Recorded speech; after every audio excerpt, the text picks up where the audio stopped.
मंडी बॉलदीन deputy commissioner की हदायत पर असिस्टेंट कमिश्नर मंडी बॉलदीन इम्तियाज अली बेग ने कोरोना SOPs पर अमल दरामद के हवाले से शहर के 28 रेस्टोरेंट्स और होटल्स का अचानक मुआयना किया। मंडी बॉलदीन 8 रेस्टोरेंट्स को और होटल्स को कोरोना SOPs की खिलाफ वर्जियों पर सील कर दिया गया। इसी तरह असिस्टेंट कमिश्नर फालिया साजिद मीर कलियार ने फालिया शहर के मुख्तलिफ इलाकों में कोरोना SOPs पर अमल दरामद के हवाले से 20 रेस्टोरेंट्स और होटल्स का अचानक मुआयना किया और 2 रेस्टोरेंट्स को कोरोना SOPs की खिलाफ वर्जियों पर सील कर दिया। इस मौके पर उनका कहना था कि अवामुन्नास को कोरोना वायरस से बचाव हुकूमत की अवलीन तरजीह है।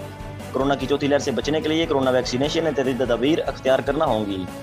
उन्होंने कहा कि पंजाब हुकूमत की वाज़ेह हदायत है कि कोरोना SOPs पर अमल दरामद को यकीनी बनाया जाए। कोरोना SOPs पर अमल दरामद करने, समाजी फासला बरकरार रखने और फेस मास्क के इस्तेमाल पर सख्ती से अमल दरामद कराया जाएगा। इस सिलसिला में किसी किस्म की कोई गफलत, सुस्ती या कोताही बर्दाश्त नहीं की जाएगी। उन्होंने दुकानदारों को सख्ती से हदायत की कि हुकूमत की जानब से जारी करदा कोरोना SOPs पर अमल दरामद को 100% यकीनी बनाएं। हुकूमती हदायत पर अमल न करने वाले अनासर के खिलाफ कार्रवाइयाँ जारी रहेंगी। उन्होंने कहा कि शहर का कारोबारी तबका बिलखुसूस अवामुन्नास कोरोना SOPs पर अमल दरामद के हवाले से इंतजामिया का साथ दें ताकि कोरोना वायरस के फैलाव को कंट्रोल किया जा सके। उन्होंने अवामुन्नास से अपील की है कि कोरोना की चौथी लहर से बचने के लिए एहतियाती तदाबीर और वैक्सीनेशन पर तवज्जो दें ताकि खुद और अपने प्यारों की जिंदगियों को महफूज करके इस वबा को फैलने से रोका जा सके। अब तक के लिए इतना ही। मज़ीद खबरों और अपडेट्स के लिए देखते रहें PNC 24।